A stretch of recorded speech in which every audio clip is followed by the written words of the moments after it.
What's going on, Bottom Line viewers? It's Mitch back here with another NFL preview. I'm joined by, of course, the one, the only, Dylan. We are here to break down the Atlanta Falcons for the 2019 NFL season.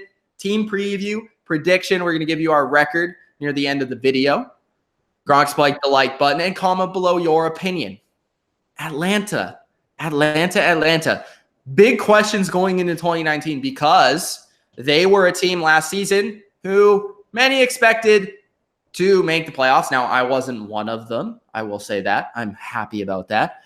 But mostly it was due to injuries. They were a very injury-riddled football team last season. Can they stay on the football field? Because I think one weakness to this team, before I get into all the strengths, may be their depth, especially defensively. Strengths. They could have one of, if not the best offense in the league. I've made a separate video about it. Dirk Cutter's your OC, which is a massive upgrade from the man I will not mention. Matt Ryan. Devontae Freeman is back. Massive, because they had no running game last year. Ito Smith is an okay backup, but not a starter. Devontae Freeman will elevate this offense for sure and balance it out a little bit. Julio, we know how good he is. Mohamed Sanu, and possibly a breakout season for Calvin Ridley. Arguably the best trio of receivers in the league. The offensive line is the most interesting part of this team to me because they were good before, but they add 2 first-round picks now, and I think this was their worst season last year of the past few years where they underperformed their expectation along the offensive line, which is why they made the improvements. Now, Chris Lidstrom, Caleb McGarry, Alex Mack, James Carpenter, Jake Matthews. You know what that makes, Dylan? That makes the only offensive line in the NFL and one of the only in NFL history to have all 5 guys first-round picks. Oof, that's tough. Austin Hooper at tight end, who's actually kind of underrated, had a good season last year. Defensively, they just signed Allen Bailey, which I was going to come into this video and say, defensive line depth. This is my concern. I don't know if that is going to be good enough, but I do think Allen Bailey's a very good signing, and they needed him desperately. Adrian Claiborne, they signed him as well for depth. He's back in Atlanta. I think he fits their defense better than New England, to be quite honest with you. Vic Beasley and Takk McKinley, the biggest question mark about this team. They are the X factors. What are we going to get out of this edge position? Are they going to be big-time sackers, big-time pressure guys, or are they going to be sort of the worst part of this defense in terms of they're not living up to expectation as high-round draft picks? And also Vic Beasley is a guy who led the team in sacks and led the league in sacks before, but has kind of regressed since then. Grady Jarrett's been paid. He's one of the best interior linemen in the league. Deion Jones is back. Keanu Neal is back. Desmond Trufant is there at corner. But outside of him, a lot of turnover at that position. Robert Alford is gone. Poole is gone.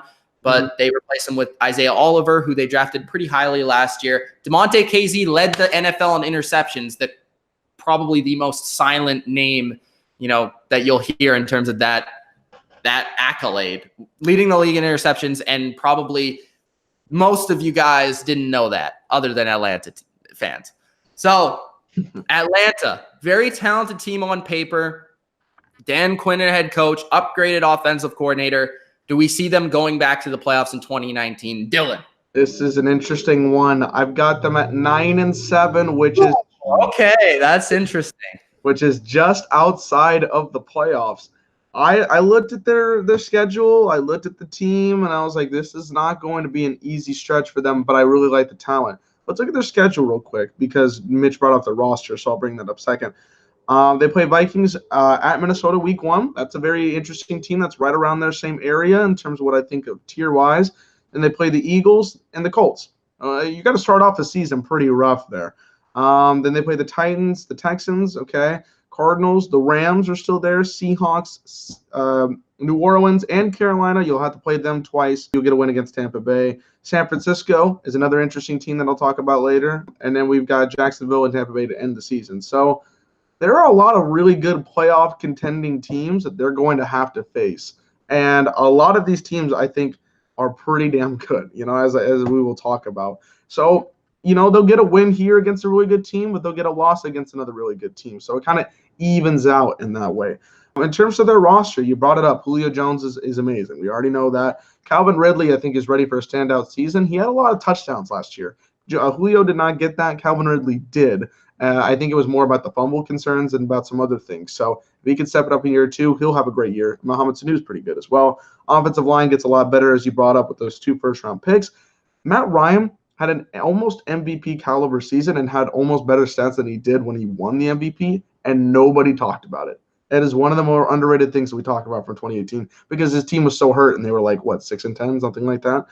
And defensively, I think Vic Beasley is one of the most overrated players in the NFL. I'm just going to put that out there. Come at me, NFL, or come at me, Falcons fans. I don't really care.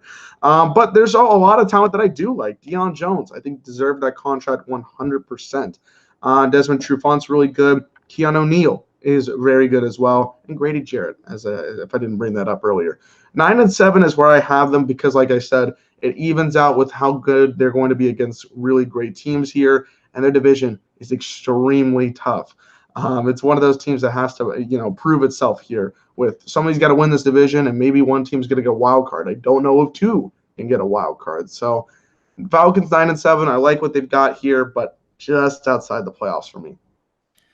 I have the Atlanta Falcons winning the NFC South at 11 and 5. Yes, I'm in Atlanta this season, and it mostly has to do with where it started for this team in terms of 2016, in terms of 2017. It's the offense. I think the offense will really get back to playing at such an incredible level that we've seen it with a lot of teams in the NFL, whether that's the Chiefs or, we've seen it before where a really good offense, like a top 5 offense that scores a lot of points, puts a lot of pressure on football teams, and wins them a lot of games. And I think Atlanta's defense, as long as it stays healthy, which I'm not going to predict injuries at this point, and Dan Quinn's taking over a lot more in terms of the defensive side, the play calling. He is actually the defensive coordinator in title. I believe that the defense is going to be better than last year. It was really bad last year. I think they added some talent there. And then you mix that in with some healthier players with Deion Jones, Keanu Neal, 2 of their top 3 players being back on the field. That's huge. I'm not saying Atlanta's defense is going to be top 10, but I think if they can just be average along with a top 5 offense, this is going to be a very good football team. Matt Ryan is a good quarterback. I believe in him to stay healthy, stay on the football field, and I believe that he'll put up points. And I'm really in love with what they've done in terms of adding to the offensive line. I think Devontae Freeman's presence is huge. And then looking at just a lucky perspective from last season, they didn't really regress because of the talent. They just regressed because of injuries, and they regressed because of luck purely. You look at one statistic, which is fumble recovery rate.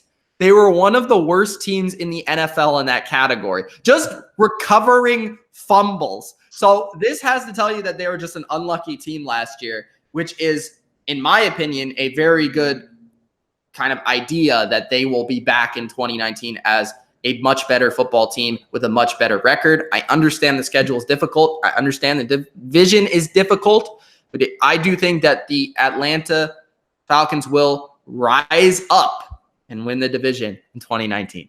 This is tough. This is our biggest discretion so far, and it's not bad. I still think this is a very close playoff caliber team. I don't know, man. I don't know. It's gonna be tough. It's gonna be tough. This was definitely one of the hardest divisions to pick, and I could see 3 of these teams winning the division, but I'm going with Dan Quinn and Matt Ryan. All right, fair enough. Strong spike the like button, subscribe to the Bottom Line View for more NFL videos just like this, and comment below your opinion. Do you believe in Atlanta or do you not? Are they just going to be 9 and 7 like Dylan? Oh, no, don't be that negative. Come on now. Thanks for watching the Falcons preview for 2019. It's been Mitch and Dylan. Peace out.